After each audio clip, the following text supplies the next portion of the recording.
Welcome to Educator.com. This is QuickBooks lesson Working with Lists, Part 1.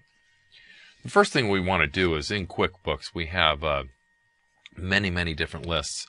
And the first list and the most important list is our chart of accounts. Now in QuickBooks and in all accounting, the chart of accounts is the hub of your business.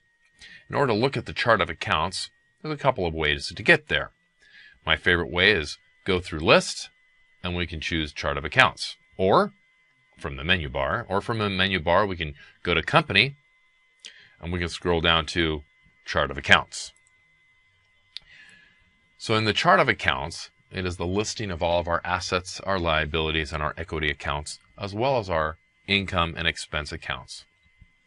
So the first thing we want to do in reviewing our chart of accounts is we want to be able to add certain things and add accounts as we need them.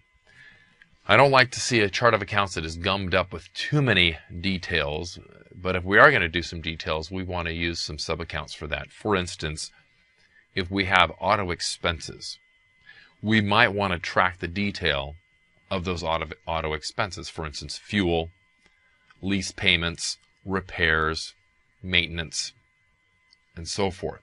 So we might want to track those detailed expenses and those detail of categories. We might even want to say under auto expenses, we might break it down by trucks or vehicles.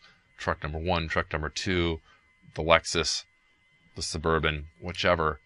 And under those categories, we can get detailed on that. So the first thing I want to do is show you how we can actually manipulate in the chart of accounts and work with those lists. The chart of accounts is usually organized in the asset, liability, equity, income, and expense in that order as you scroll down. So we look at the expenses here. We have auto, and it is broken down: fuel, insurance, repairs, and maintenance.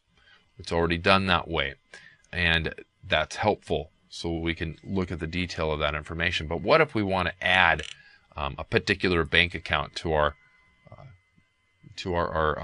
chart of accounts? We've added a bank account, we've added a savings account, maybe a money market of some sort. So we're going to add a money market account. So in order to add an account, we're going to create a new one. So we'll say under the chart of accounts, we're going to say account.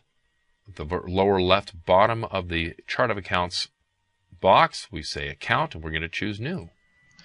We're going to say here's a bank account. It's a new bank account. And we'll continue. And we can put in a number here that's 10350 and call it money market. Okay. And we can go ahead and save and close on that. So we've added a new bank account there. We're not going to add up any online banking because it's just fictional at this point. But we have needs of adding accounts, and that's how we can do that. Now we might have a need to do some sub-accounts, or for instance, when we look at the auto expense and we see these sub-accounts or indented accounts that are related to automobile expense, but they're indented, meaning they are a sub-account of the parent account, which is the automobile expense. We may have a need to break down our bank service charges. We might be able to say, well, there's NSF fees, there's deposit problems. They might have charges for us in other areas. We can add sub-accounts to that. We can look at the income streams that we have. We have reimbursement income. We have construction income. Well, I don't see where we might have a consulting income, because maybe we're actually going to provide construction consulting for a competitor or kind of in another way. So we might have those types of things as well. So how to add a sub-account, let me show you how to do that. And we're going to add, say, under bank service charges, NSF fees, non-sufficient funds fees. So we're going to highlight our bank service charges, and we'll say account and new. And this is going to be an expense account. And we'll put the number very close to the bank service charge. The bank service charge number here in our example is 60600. So I'll say 606 10, and we'll say it's NSF, non-sufficient funds fee. Okay?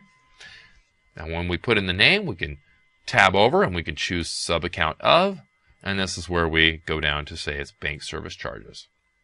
I can say save and new, and here I can add another one, 60620, and this could be monthly service fee.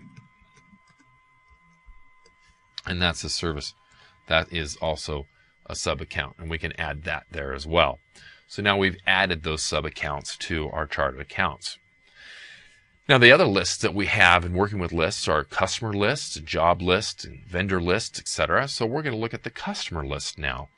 Now we've kind of reviewed a little bit on the chart of accounts. You need to become very familiar with that. We're going to look at the customer lists.